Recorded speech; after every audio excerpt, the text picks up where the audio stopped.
Cela ressemblait à un film d'horreur. Un homme retrouvé mort dans sa propre maison, entouré de cages contenant des serpents, des scorpions et des araignées. Mais ce ne sont pas les serpents qui l'ont tué. Ce ne sont pas non plus les scorpions. Ce sont les plus petits de tous, ces araignées veuves noires. Piquées encore et encore, leur venin a paralysé son corps, jusqu'à ce qu'il ne se relève plus. Voici l'histoire du collectionneur qui aimait les créatures mortelles, jusqu'à ce qu'elles se retournent contre lui. Il vivait dans un quartier américain tranquille. Pour la plupart des gens, c'était juste un homme réservé de plus, qui restait en retrait. Mais à l'intérieur de sa modeste maison se cachait un monde secret, une collection privée des créatures les plus mortelles de la Terre. Des rangées d'aquariums en verre couvraient les murs, remplis de scorpions exotiques, de serpents venimeux et d'araignées que la plupart des gens ne voient que dans leurs cauchemars. Et parmi elles, cachées dans la lumière tamisée, se trouvaient sa fierté et son obsession. Les araignées veuves noires, de petits corps brillants marqués d'un sablier carmin, leur présence à peine perceptible jusqu'à ce qu'il soit trop tard. Pour ses amis et voisins, c'était un excentrique inoffensif, mais derrière des portes closes, il marchait sur une ligne fine entre fascination et danger mortel. Chaque repas, chaque nettoyage de ses cages, impliquait le risque d'une morsure pouvant tuer. Et pourtant, il croyait avoir le contrôle. Il croyait qu'elle le respectait, mais la nature ne respecte pas la propriété. Et comme le monde allait bientôt le découvrir, les créatures saines qu'il aimait n'étaient pas des animaux de compagnie. Elles étaient des prédateurs, attendant la moindre erreur. À première vue, les veuves noires semblent fragiles, presque délicates, mais leur beauté cache l'un des tueurs les plus efficaces de la nature. Une seule goutte de leur venin est 15 fois plus puissante que celle d'un serpent à sonnette, une neurotoxine qui éteint le corps de l'intérieur vers l'extérieur. Il le savait, il étudiait leurs habitudes, leurs toiles tendues, comme des pièges mortels sur les murs de verre. Il les observait avec fascination alors qu'elles pendaient la tête en bas, attendant qu'une proie s'approche trop près. Il admirait la façon dont un seul coup pouvait immobiliser un insecte en quelques secondes. Mais pour lui, ce n'était pas de la peur, c'était de l'attraction. Chaque bocal, chaque terrarium qu'il possédait était un aperçu de la puissance brute de la survie elle-même. Il ne se contentait pas de collectionner des araignées. Il s'entourait d'elles, comme si leur présence venimeuse lui donnait un sentiment de contrôle sur la mortalité. Et pourtant, il n'y avait pas de barrière assez forte pour effacer la vérité.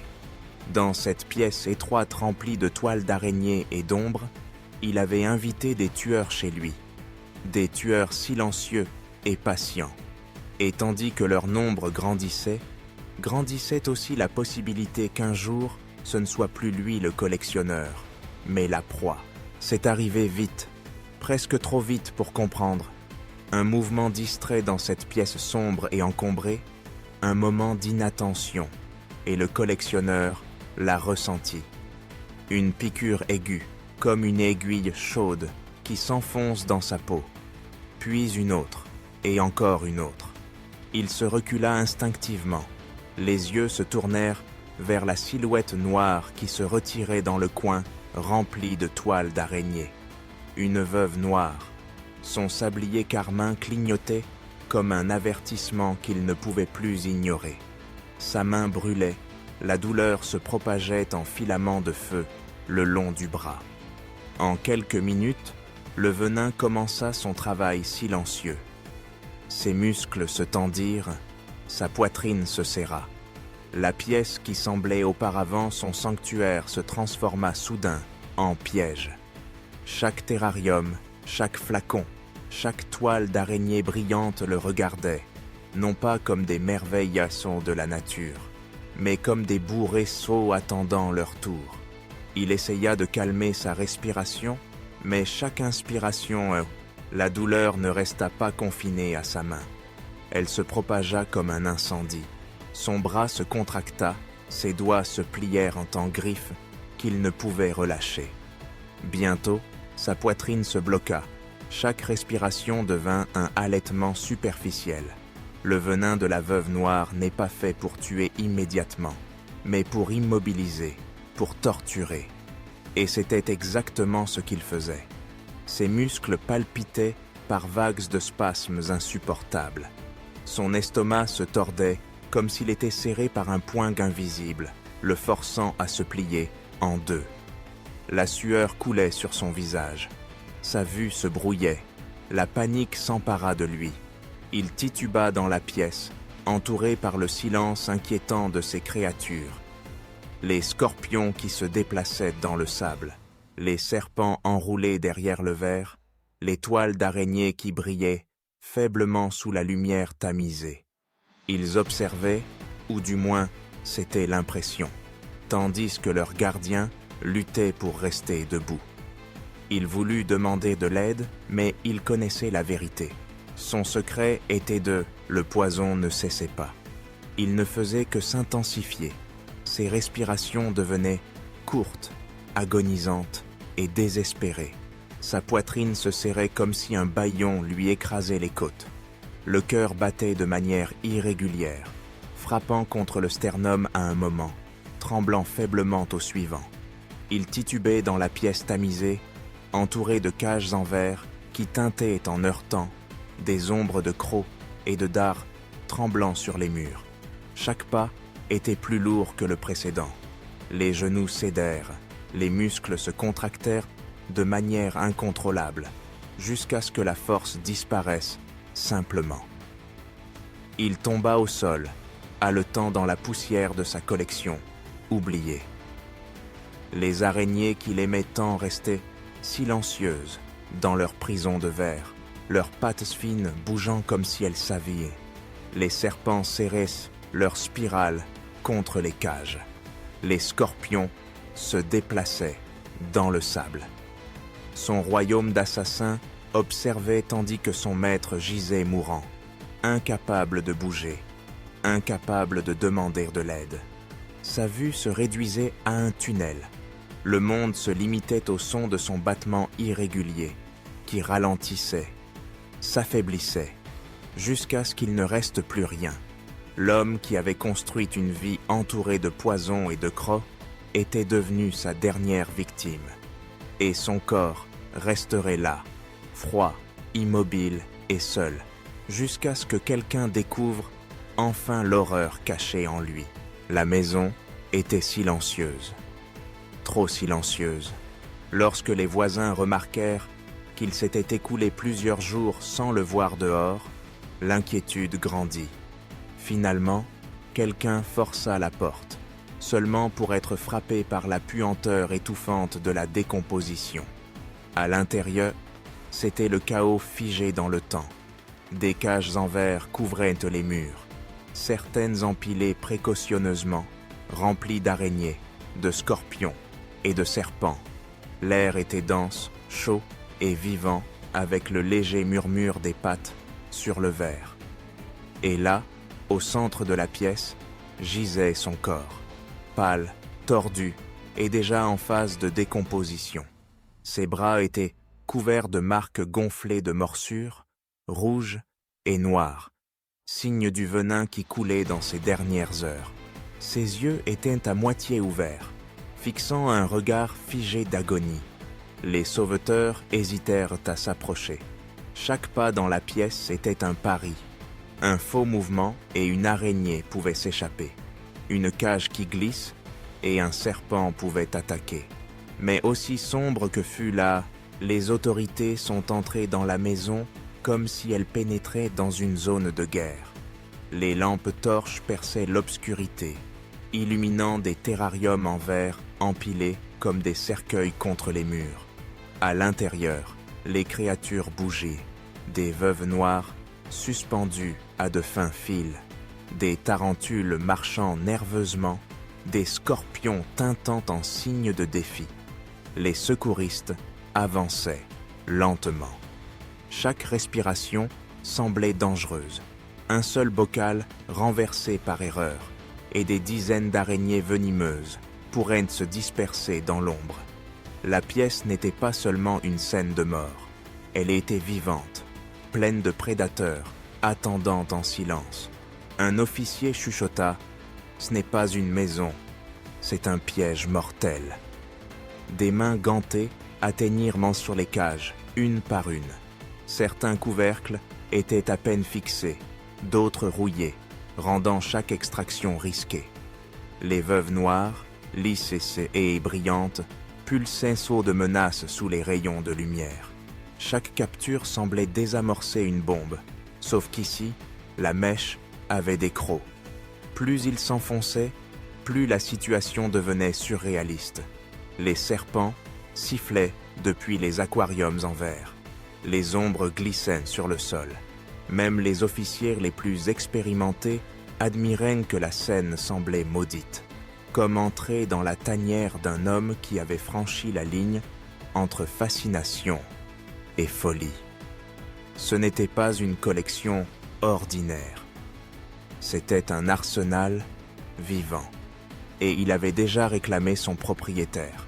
Dehors, les voisins s'étaient eux rassemblés, le visage pâle, chuchotant, incrédule. Pendant des années, ils s'étaient salués poliment, sans savoir qu'un simple mur mince séparait les chambres de leurs enfants de l'une des collections privées les plus mortelles d'Amérique. Pendant que les agents sortaient des boîtes contenant des araignées, des serpents et des scorpions, la foule resta sans souffle. Certains étaient catalogués comme extrêmement venimeux. D'autres étaient inconnus, avec des étiquettes manuscrites, floues. Certains terrariums n'avaient pas d'étiquette du tout. Une mère serra son fils dans ses bras et murmura « Il aurait pu nous tuer tous, sans même le vouloir. » La pensée était glaçante. Et si une seule veuve noire s'était échappée, rampant par les grilles d'aération ou les planches du sol? Et si un serpent s'était enfui dans la cour? Le danger ne concernait pas seulement l'homme qui les gardait, mais il avait rôdé dans tout le quartier, invisible et silencieux. Les autorités avertirent que certaines araignées avaient peut-être déjà fui. Ces mots semèrent la panique parmi la foule. Les gens regardaient leurs porches, leurs jardins, imaginant soudain des formes sombres dans chaque recoin. À ce moment-là, ce n'était pas seulement la mort d'un collectionneur excentrique qui était traitée, mais la terrible révélation à quel point le quartier avait été proche d'une catastrophe. L'obsession de l'homme ne l'avait pas seulement tué lui, elle avait mis tout le monde en danger. Le rapport du médecin légiste a levé tout mystère. L'homme n'est pas mort soudainement, il avait souffert. Son corps montrait les signes évidents du venin de la veuve noire, de petites blessures piquantes et brûlantes sur les mains et les avant-bras où les araignées l'avaient mordu. Quelques minutes après ces morsures, la neurotoxine avait commencé son travail féroce. Ses muscles se contractaient, se bloquant en spasmes si violents qu'ils pouvaient casser des os. La poitrine se serrait comme si elle était ligotée par des bandes de fer. Chaque respiration était une bataille. L'abdomen se tordait en crampes si intenses que les témoins des morsures de veuve noire les confondent souvent avec une appendicite. Mais il n'a pas demandé d'aide. Entouré des créaturesses qu'il aimait, il a tenté de supporter la douleur seul. Le venin s'était répandu, brûlant son système nerveux, transformant son corps en une prison de douleur. Quand son cœur a finalement cédé, il n'était pas en paix. Son visa, parmi toutes les créatures de sa ménagerie secrète, une se distinguait par sa notoriété, l'araignée veuve noire. Petite, d'apparence fragile et presque délicate, mais dans son minuscule corps se cache l'un des poisons les plus puissants du règne animal. Une seule morsure injecte suffisamment de neurotoxines pour bloquer le système nerveux humain, envoyant des ondes d'agonie à travers muscles et nerfs. Les victimes la décrivent comme si leur intérieur était écrasé, leur corps kidnappé par une main invisible. Elle tue rarement si une assistance médicale est reçue, mais sans traitement, elle peut arrêter le cœur. Et c'est là la cruelle ironie.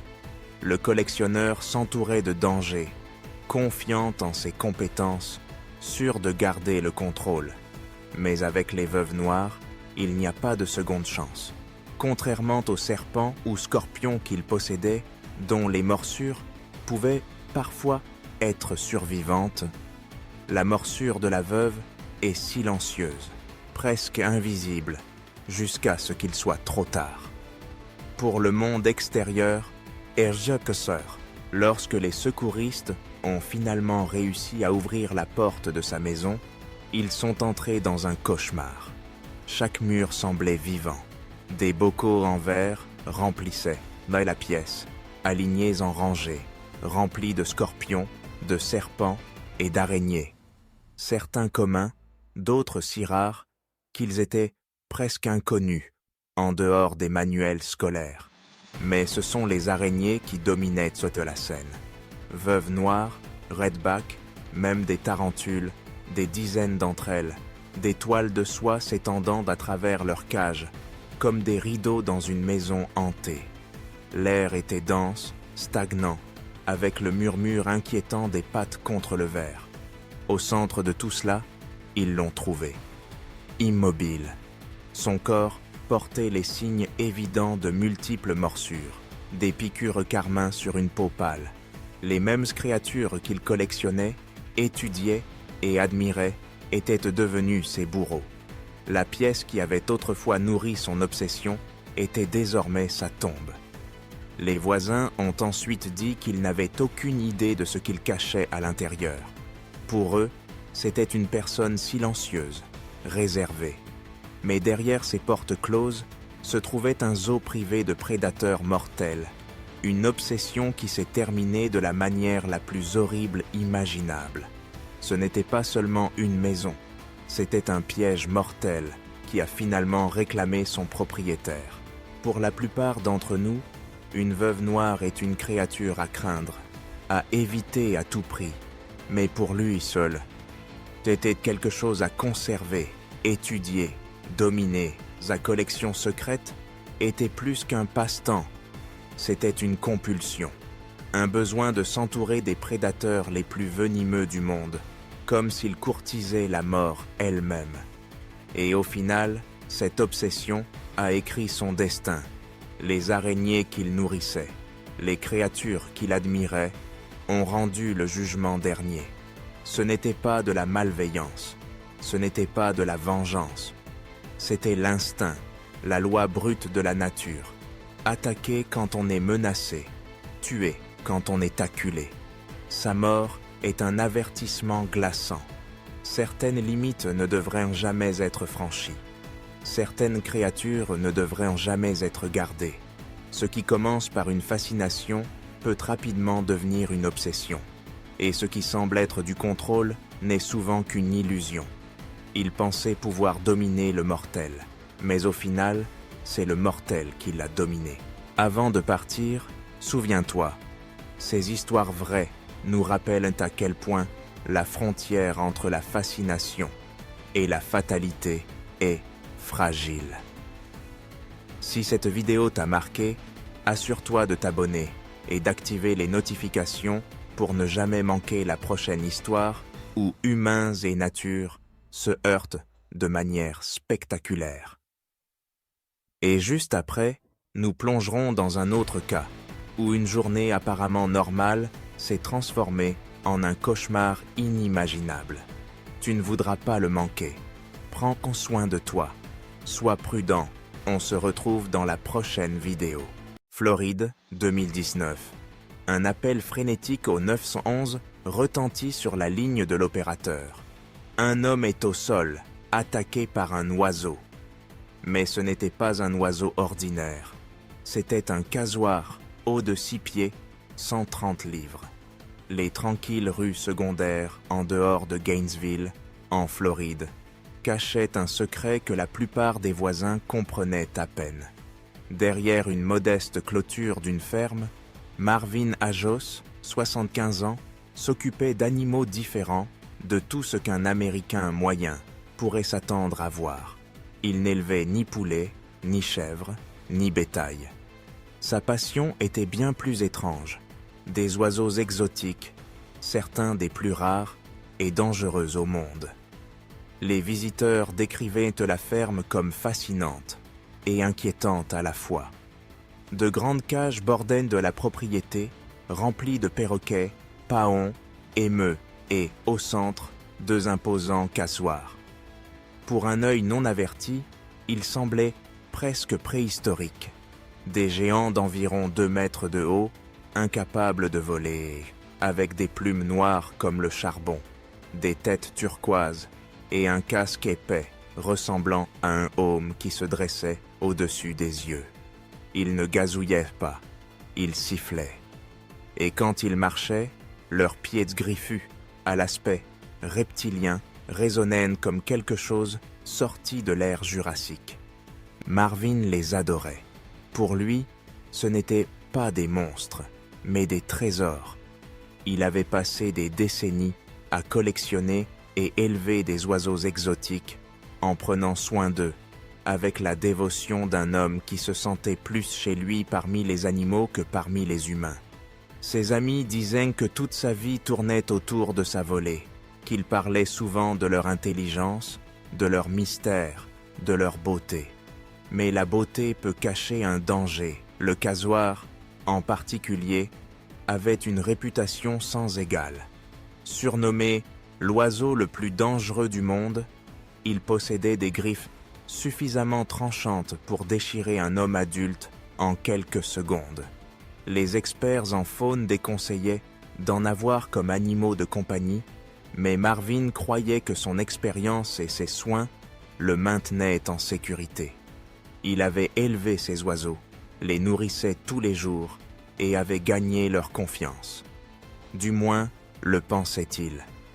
Dans cette ferme existait un fragile équilibre entre un homme qui aimait les créatures exotiques et les créatures exotiques qui pouvaient le tuer en un instant. Et un matin d'avril 2019, cet équilibre fut rompu. 12 avril 2019. Le soleil venait de se lever sur Gainesville lorsque Marvin Ajos sortit de chez lui. À 75 ans, la plupart des hommes auraient profité de leur retraite, ralentissant le rythme, laissant les matins s'écouler paisiblement.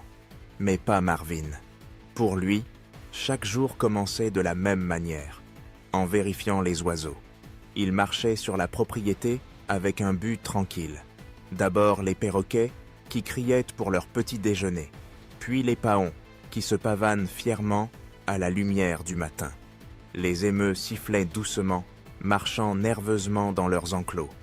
Pour Marvin, chaque animal était un compagnon, faisant partie de la famille qu'il avait construite au fil des décennies. Mais tout menait à un seul endroit, l'enclos du cassoir.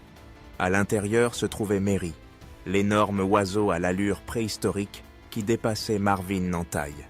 Les plumes noires, comme du bitume, brillaient au soleil. La tête de la créature resplendissait d'une peau bleu vif, avec le casque qui se dressait comme une couronne d'os.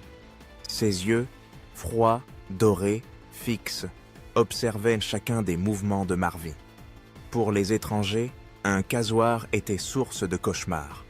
Pour Marvin, c'était une routine. Il se déplaçait lentement, calmement, lançant la nourriture et nettoyant le terrain. Il connaissait les risques. Chaque soigneur les connaissait.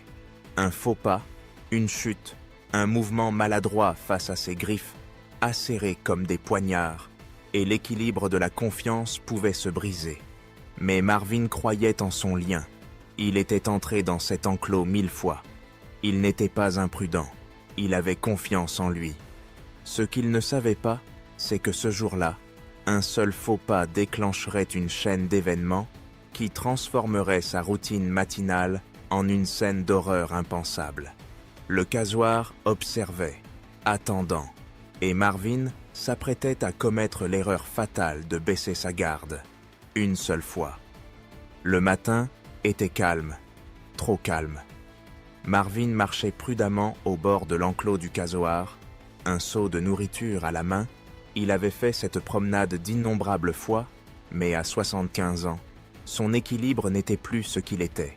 Le sol sous ses pieds était irrégulier, un mélange de terre molle et de racines d'arbres exposées qui ombrageaient l'enclos. Un faux pas, c'était tout ce qu'il fallait. Le pied de Marvin a glissé, le seau est tombé avec fracas au sol et son corps s'est projeté en avant. À ce moment-là, son monde a basculé. Il n'était plus debout, le gardien calme et maître de lui. Il était à terre, sans défense, étendu dans la poussière, la respiration haletante dans sa poitrine. Et le casoar s'en est rendu compte. La tête de l'oiseau s'est relevée brusquement. Ses yeux dorés le fixaient intensément. Pour un casoar, une chute soudaine signifiait une seule chose: faiblesse, vulnérabilité, une menace, ou pire, une proie. Marvin s'est empressé de se relever, mais son âge l'a trahi. Ses mouvements étaient lents, incertains. Le casoar avançait d'un pas délibéré et puissant, ses griffes claquant contre la terre comme des couteaux raclant la pierre. Ce n'était pas un oiseau de ferme, c'était un vestige vivant de la préhistoire, armé de griffes assez tranchantes pour déchirer un homme d'un seul coup de pied. Le cœur de Marvin devait battre fort alors qu'il réalisait ce qui se passait. Il était pris dans la pire position possible, étendu au sol, face à face avec l'oiseau le plus dangereux de la planète. Le casoar baissa la tête, les plumes se hérissèrent, la gorge vibra en émettant un son sourd semblable à un grognement. Marvin était tombé, littéralement, dans une zone de mort. Et maintenant, l'oiseau s'approchait de lui. Le casoar se jeta en avant. En un instant, l'oiseau couvrit la distance, son corps imposant obscurcissant le soleil. Marvin réussit à peine à lever les bras avant que le premier coup n'arrive. Le pied du casoar, une arme mortelle comme la griffe d'un tigre, frappa avec une précision terrifiante. L'orteil interne, terminé par une griffe en forme de poignard de 5 pouces, déchira la chair comme du papier. Le bruit était nauséabond, une déchirure lacérante, suivie du cri de douleur de Marvin. Le sang éclaboussa la terre, tandis que le casoar se retirait, pour frapper de nouveau. Chaque coup de pied portait le poids d'un oiseau de 59 kilos, fait pour la violence. Ce n'était pas un mouvement désordonné, c'était méthodique, ciblé, comme si le casoar savait exactement comment neutraliser une menace. Ses ailes s'ouvraient largement pour maintenir l'équilibre, et ses pattes massives appuyaient vers le bas, encore et encore, poignardant et déchirant. Marvin tenta de rouler, tenta de se pousser loin, mais l'enclos n'offrait aucune voie d'évasion. Le casoar se dressait sur lui, implacable. Ses griffes martelaient son torse. Une profonde blessure s'ouvrit dans son abdomen. Ses respirations étaient saccadées, désespérées, tandis que les griffes le lacérèrent. Pendant des décennies, Marvin avait élevé des oiseaux exotiques. Il les avait admirés, soignés, même défendus. Mais maintenant, l'oiseau qu'il avait choisi d'avoir, celui que d'autres appelaient un dinosaure vivant, le déchirait avec une fureur préhistorique. Le sol sous lui était rouge. Son corps s'affaiblissait à chaque coup. Et dans ces moments horribles, une vérité était indéniable. Le casoar était devenu le bourreau. Marvin gisait étendu sur le sol, son corps déchiré par des blessures qui saignaient librement sur la terre. Le casoar tournait autour de lui, imposant, sans cligner des yeux, son cou bleu se mouvant comme un prédateur observant sa proie s'affaiblir. Chaque tentative de Marvin pour se relever provoquait une douleur aiguë à l'abdomen, là où les griffes avaient profondément pénétré. Sa respiration devenait haletante, chaque inspiration un combat, chaque expiration une reddition. Le grand oiseau inclina la tête, l'observant avec une immobilité inquiétante. Il n'avait pas besoin d'attaquer à nouveau. Les dégâts étaient déjà catastrophiques. L'enclos, qui auparavant était un espace où il se déplaçait aisément, semblait maintenant une prison. Les hautes clôtures l'enfermaient, sans chemin vers le salut, sans porte en vue. Les mains de Marvin, glissantes de sang, creusaient faiblement la terre, tandis qu'il tentait de se traîner vers la porte. Juste quelques mètres de plus, juste une chance, mais sa force s'épuisait plus vite que le sang quittant son corps. Dehors, la ferme était silencieuse. Personne n'entendait ses appels. Personne ne courait à son secours. Le temps s'étirait dans un silence cruel, brisé seulement par la respiration haletante et le doux, lourd bruit des pas du casoar dans la poussière. Marvin, l'homme qui avait passé sa vie parmi des créatures exotiques, était maintenant piégé dans l'ironie la plus horrible. Mourir non pas dans les jungles sauvages de Papouasie-Nouvelle-Guinée, mais dans son propre jardin, à la merci de l'oiseau qu'il croyait comprendre. Dans ces derniers instants de solitude, la ferme devint un champ de bataille, et le casoar, le vainqueur incontesté. La lumière du matin se répandit sur Gainesville, projetant de longues ombres sur la ferme de Marvin Hadjos. Pendant des heures, le casoar erra silencieusement dans son enclos, comme si rien ne s'était passé. Mais juste au-delà de la clôture, une horreur attendait d'être découverte. C'est un voisin qui remarqua le premier que quelque chose n'allait pas. La ferme, habituellement animée par la présence de Marvin, était trop silencieuse. Il n'y avait aucun mouvement, ni signe de l'homme qui était toujours réveillé à l'aube. Lorsqu'il appela, il n'y eut pas de réponse. Et alors, il le vit. À l'intérieur de l'enclos, le corps de Marvin gisait immobile sur le sol. Ses vêtements étaient déchirés, sa peau marquée par des blessures profondes et larges. Le rouge vif et terrible du sang avait imprégné la terre. Non loin, le casoar se tenait droit comme un sentinelle, ses yeux perçants fixés sur la scène qu'il avait créée. L'appel au 911 arriva rapidement. Panique, incrédulité et urgence crépitaient dans la ligne. Il y a un homme au sol. Il a été attaqué par son oiseau. C'est un de ces casoars géants. Les ambulanciers coururent sur place, mais ce qui les accueillit fut le chaos. Ils ne purent pas s'approcher immédiatement. Le casoar, 6 pieds qu'aux de muscles et de griffes, marchait encore dans l'enclos, les plumes hérissées, défiant quiconque de s'approcher davantage. L'oiseau qui avait blessé son maître gardait maintenant son corps, un mur vivant de danger. Ce n'est que lorsque l'oiseau fut distrait que les secouristes purent atteindre Marvin. Mais même alors, il était trop tard.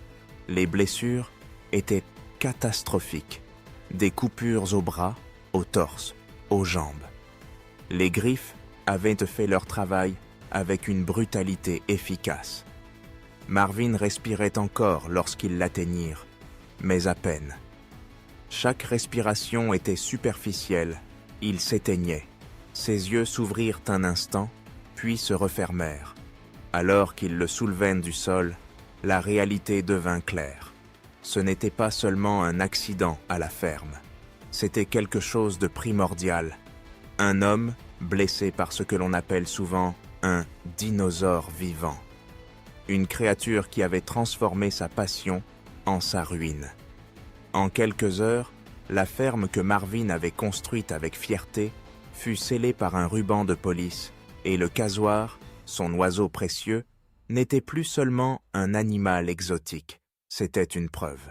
Voir un casoar, c'est comme voir un vestige de la préhistoire. Mesurant près de 6 pieds de haut, avec un poids pouvant atteindre 130 livres, cet oiseau n'est pas incapable de voler par faiblesse. Il est fait pour la guerre. Un casque épais, semblable à un heaume, couronne sa tête. Son corps est protégé par des plumes denses et rugueuses qui ressemblent à des cheveux bouclés. Mais ce sont les pattes qui font que le casoar est redouté plus que tout autre oiseau. Chaque patte est comme un ressort enroulé, capable de propulser l'animal à travers la dense forêt tropicale à des vitesses allant jusqu'à 30 miles par heure. Au bout de chaque pied, 3 doigts, 2 insignifiants, un absolument mortel.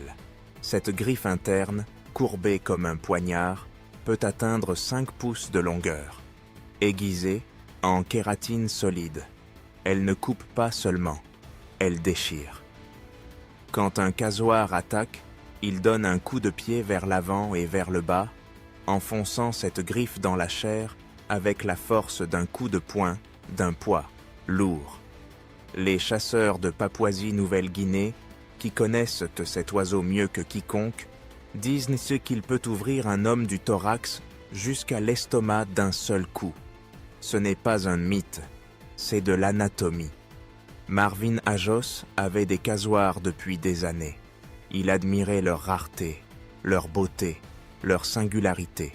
Mais l'admiration n'élimine pas le danger. Les experts avertissent que les casoars sont les seuls oiseaux vivants aujourd'hui capables d'eau. Au fur et à mesure que la nouvelle se répandait, la propriété se transformait en une scène de cauchemar. Les agents et les officiers de la faune sont arrivés, mais il n'y avait pas de calme, seulement de la tension. Car tandis que Marvin Ajos gisait mourant, le cassoir continuait de patrouiller dans l'enceinte. Un oiseau capable de déchirer un homme d'un seul coup, et qui venait de le faire. Les autorités savaient qu'il ne s'agissait pas d'affronter un chien errant, ou même un caïman sauvage. Le casoar était imprévisible, rapide comme l'éclair, et capable d'attaquer quiconque s'approchait trop près. Les agents encerclaient prudemment l'enceinte, armes prêtes, chaque regard fixé sur l'imposant oiseau qui marchait d'un côté à l'autre, à quelques mètres. Le casoar sifflait, son appel profond et retentissant résonnait dans la ferme. Son long éperon central, semblable à une griffe, 5 pouces d'os courbés et tranchant comme un couteau, raclait le sol. Pour les officiers, ce n'était plus un animal exotique. C'était une arme vivante, un rappel de pourquoi cette espèce est appelée l'oiseau le plus dangereux du monde. Mais il y avait une autre complication. L'oiseau n'était pas sauvage. Il était une propriété privée. La loi de Floride le considérait comme un animal en captivité, ce qui signifiait que les autorités ne pouvaient pas simplement faire irruption et le tuer. Ils devaient l'immobiliser, le sédater et le transférer, sans perdre une autre vie dans le processus. Alors le plan a changé. Les agents de la faune ont apporté du matériel spécialisé, des fléchettes tranquillisantes et des cages renforcées. S'approcher suffisamment pour tirer était comme s'approcher d'un prédateur prêt à attaquer. À tout moment, un faux mouvement pouvait faire bondir le casoar, griffes en avant, prêt à déchirer quiconque se trouvait sur son chemin. Finalement, après des heures de manœuvres tendues, la fléchette tranquillisante a atteint sa cible. Le casoar a vacillé, émis un son guttural et est tombé. Ce n'est qu'alors que les agents se sont approchés pour l'assurer, les mains tremblantes, l'adrénaline encore à son comble, sachant qu'ils venaient d'immobiliser le même oiseau qui avait ôté la vie à son propriétaire en quelques secondes. Pour les voisins et les sauveteurs qui observaient, l'image était glaçante. Un oiseau à l'allure préhistorique, attaché, transporté dans une cage. Un tueur contenu, mais pas détruit. Marvin Ajos n'était plus là. Le casoar qu'il avait élevé était vivant, sédaté et destiné à être transféré. Mais la question résonnait plus fort que jamais. Pourquoi avait-on permis qu'une telle créature vive dans une ferme en Floride, en premier lieu? La nouvelle de la mort de Marvin Ajos s'est rapidement répandue, accompagnée d'incrédulité. Un casoar, un oiseau que la plupart des Floridiens n'avaient vu que derrière des vitres renforcées dans un zoo, avait tué un homme dans son propre jardin. Pour beaucoup, cela semblait trop étrange pour être vrai. Mais ce n'était pas de la fiction. C'était une réalité macabre qui a brisé la tranquillité d'une communauté à Gainesville. Les voisins parlaient à voix basse, se souvenant de cet oiseau imposant au cou bleu électrique et au casque ressemblant à une corne. Certains l'avaient vu occasionnellement marcher le long de la clôture, mais personne n'imaginait qu'il puisse être mortel. Maintenant, la peur s'était répandue dans la région. Si cet oiseau pouvait tuer son propriétaire, que se passerait-il s'il s'échappait? Les journalistes se sont précipités à la ferme, avec des caméras filmant les clôtures rudimentaires, les enclos ouverts et les cages qui semblaient soudain trop fragiles pour contenir une créature capable d'éventrer un être humain. Les parents serraient leurs enfants plus fort. Les habitants réclamaient des réponses. Comment était-il possible qu'un particulier puisse légalement posséder un tel animal? Les lois de la Floride sur les animaux exotiques furent immédiatement remises en question. Les casuars étaient classés comme faune sauvage de classe 2. Dangereux, oui, mais encore légaux à posséder avec le permis approprié. Cela laissa le public stupéfait. Un oiseau considéré aussi dangereux que les tigres et les crocodiles pouvait être gardé dans un enclos dans le jardin d'une maison, à quelques pas des voisins. Les autorités de la faune sauvage défendirent leur surveillance, soulignant que Adjos possédait les licences appropriées. Mais pour beaucoup, c'était là le problème. La loi avait permis à un homme de 70 ans de posséder l'un des animaux les plus mortels du monde, et il en avait maintenant payé le prix de sa vie. Alors que les gros titres des médias qualifiaient le casuar de oiseau le plus dangereux du monde. Une vague d'horreur s'est étendue au-delà de la Floride. Des médias internationaux de Londres à Sydney rapportèrent l'histoire avec le même mélange de choc et d'incrédulité. Les gens comparaient le casuar à un dinosaure vivant et les images de ses griffes en forme de poignard sont devenues virales. Mais au-delà des titres sensationnalistes, les habitants faisaient face à un sentiment d'inquiétude. Ce n'avait pas été un accident lors d'un safari ou dans une jungle lointaine. C'était une mort causée par un prédateur préhistorique, élevé dans une ferme suburbaine de Floride. Et la question qui hantait la communauté était glaçante. Cette tragédie avait-elle révélé une faille dans la mince ligne qui sépare les humains des prédateurs sauvages qu'ils tentent de domestiquer? Pour comprendre la tragédie, il faut comprendre Marvin Adjos. À 75 ans, il n'était pas un adolescent téméraire en quête de danger, mais un éleveur expérimenté qui avait passé des décennies entouré de créatures exotiques. Ses amis se souvenaient de lui comme d'un homme calme, mais consumé par sa fascination pour les animaux rares et inhabituels. Pour Marvin, les casuars n'étaient pas des monstres, c'étaient des merveilles. Il les élevait avec fierté, montrant aux visiteurs ces étranges oiseaux presque extraterrestres comme s'ils partageaient des trésors d'un autre temps. Mais la passion peut devenir obsession.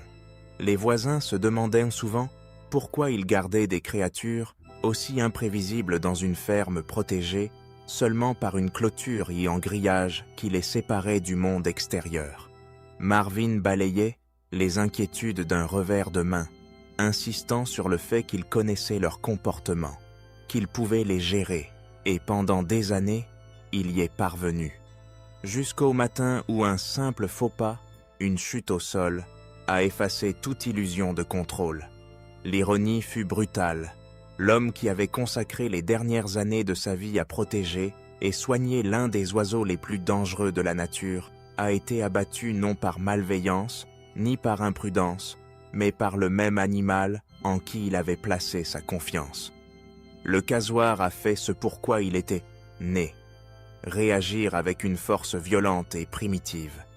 Ensuite, ceux qui le connaissaient sont restés partagés entre admiration et incrédulité.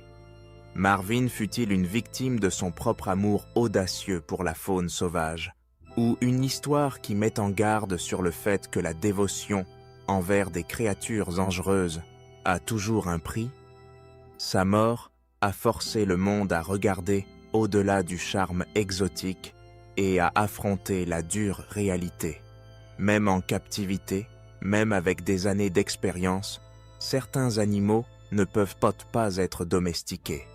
Le casoar est souvent appelé un dinosaure vivant, et à la mort de Marvin Ajos, ce titre a semblé terriblement vrai.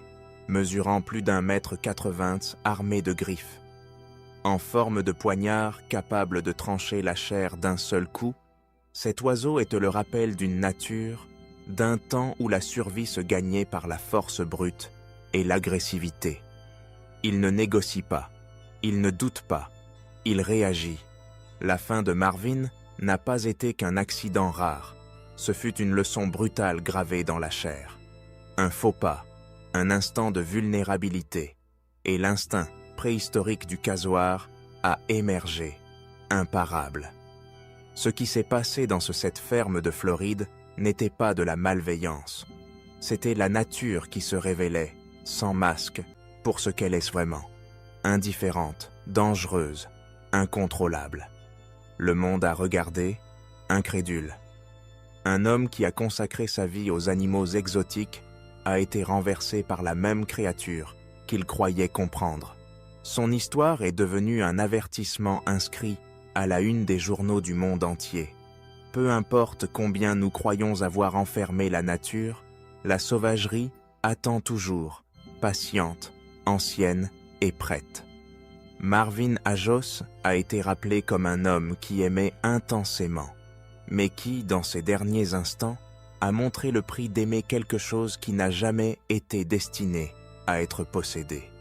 Marvin Ajos croyait que ses casoars étaient des compagnons. Finalement, l'un d'eux s'est révélé être un meurtrier. Sa mort fut aussi rapide qu'impressionnante, un rappel que certaines créatures restent indomptables pour toujours. Si cette histoire vous a marqué, assurez-vous de vous abonner et d'activer les notifications pour ne jamais manquer notre prochaine analyse des rencontres les plus troublantes entre humains et nature sauvage. Et bientôt, un autre récit où la vie ordinaire heurte une terreur extraordinaire. Restez avec nous, la prochaine histoire vous poursuivra.